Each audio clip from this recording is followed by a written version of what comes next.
12th row, it's David Kudrave and Kevin Kogan. Row 13, Lynn St. James and Ross Bentley. Row 14, Marco Greco and Johnny Unser. And in the 15th row, Jeff Wood. All of the cars cleared the start line cleanly, and they are on their parade laps. The fans all been given handkerchiefs to wave at the cars as they go by the promoters here, the Global Events Group in Portland.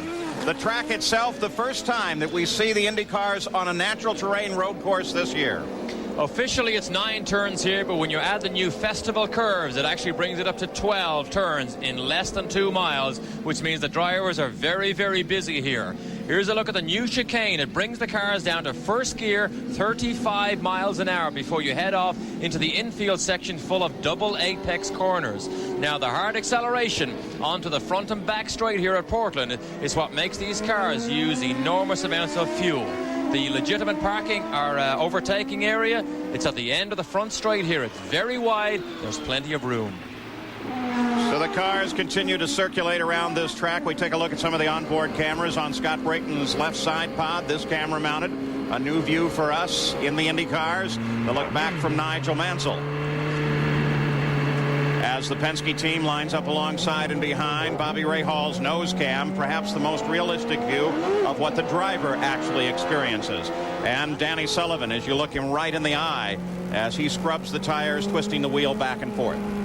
Something I'd like to mention is Wally Dallenbach earlier mentioned the rolled black flag. It was a bit confusing to me. It literally means that rolled up, he will point it at somebody, and it's basically a warning. When he unfurls that flag and gives it to you, you know you are in trouble.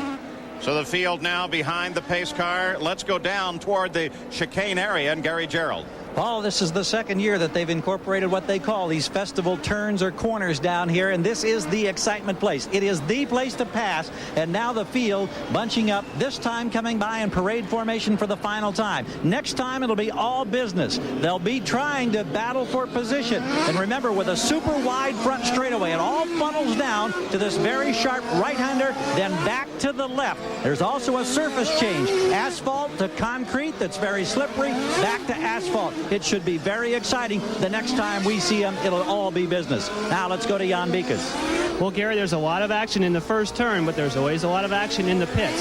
This is one of those races where there's a very small fuel pit window. In other words, you must pit lap 32 or lap 33. Now, the Chevrolets are in a little bit of fuel trouble here. They have to be careful, have to lean down the engines. The Fords don't seem to have a problem. Could be interesting strategy at the front. Paul?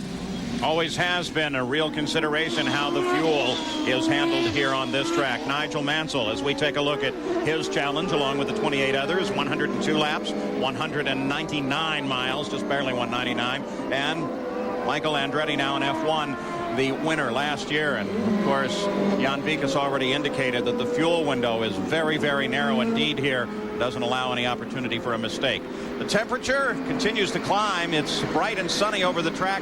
There is a possibility of rain, though the possibility was stronger in the morning. This track has been incredibly lucky for being located in the Pacific Northwest. They've gotten away with very little rain. In fact, it only rained in the entire history of the event on one afternoon practice session. So, Derek, now they line up. They take a look at the final turn, and the field in pretty good alignment here, but of course they're going to be thinking about the start. And Emerson will be a bit gun-shy here, but look at this. Mansell gets a little jump. Now, he knows he has to lead. Emerson will be a bit gun-shy. Oh, Mansell takes a run at it. So Nigel Mansell begins to throttle up coming off the quarter. The green flag comes out. They head down for that chicane as they begin to spread out. Bobby Rahal took an interesting line to the inside, well back in the field. The rest of the field coming through, 3 abreast in one area. Very tight in this section of the race course. The accordion down and everyone is through clean as Nigel Mansell pulls out into the lead, followed by Fittipaldi, Stefan Johansson, and Paul Tracy. Mansell taking advantage of a good start, now pulls a little bit away from Fittipaldi. Well, he took advantage of pulling the wool over Emerson's eyes there. You see Mansell get sideways. These tires are still not warm, but Mansell was not going to wait for anybody. As soon as he came round, turn 9, he gave it all the power he had, and he was gone. There was no argument there that the pole sitter was going to lead the first lap. Evenly spaced first, second, and third. Mansell, Fittipaldi, and Johansson. Paul Tracy is sitting in 4th place right now. as they come onto the start-finish straight for the first time.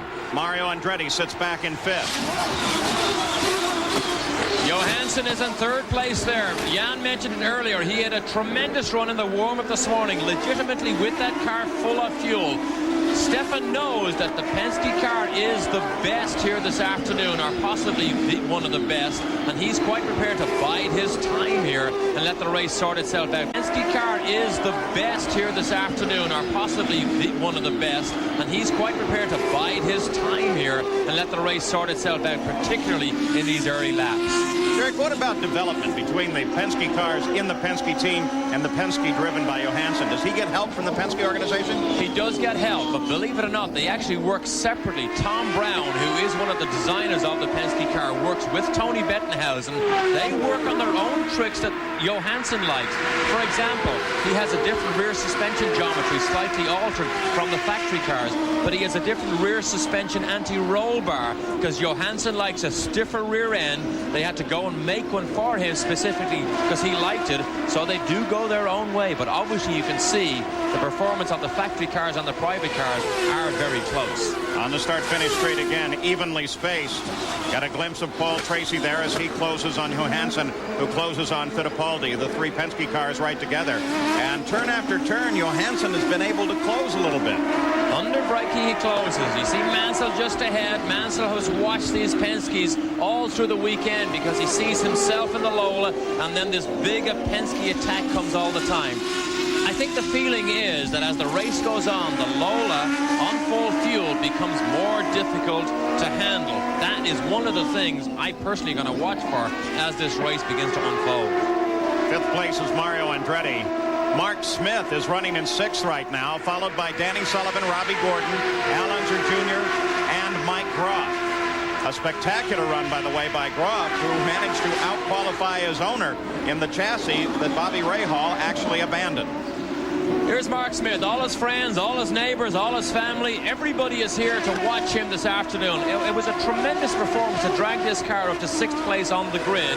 And really, for a rookie who has so little experience racing these cars, probably one of the biggest benefits he had with this new team was they did so much winter testing, and really it's showing its benefits now. On board Danny Sullivan, that's Mark Smith just ahead as they battle for sixth place.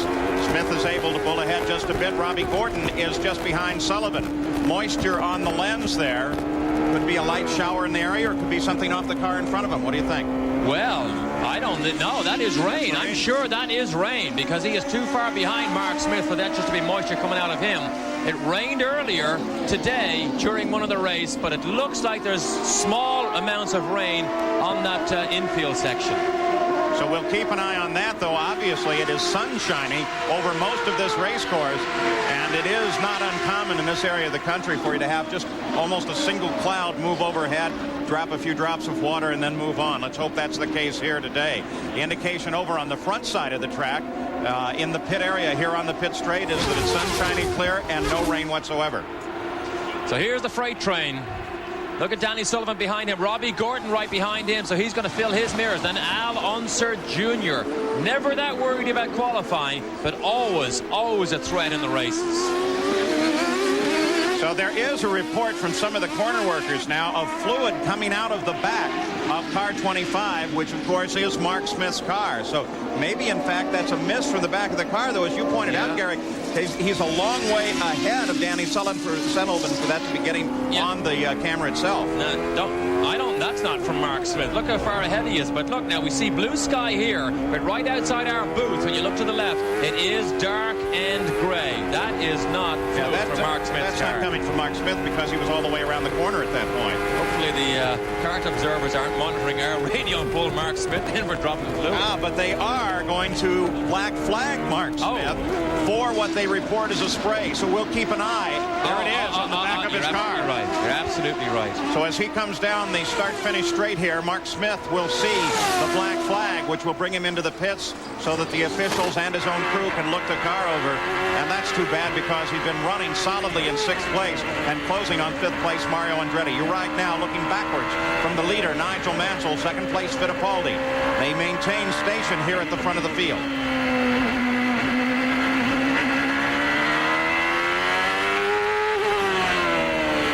Nigel Mansell leads from the pole here in the first laps at the Budweiser G.I. Joe's 200 from Portland International.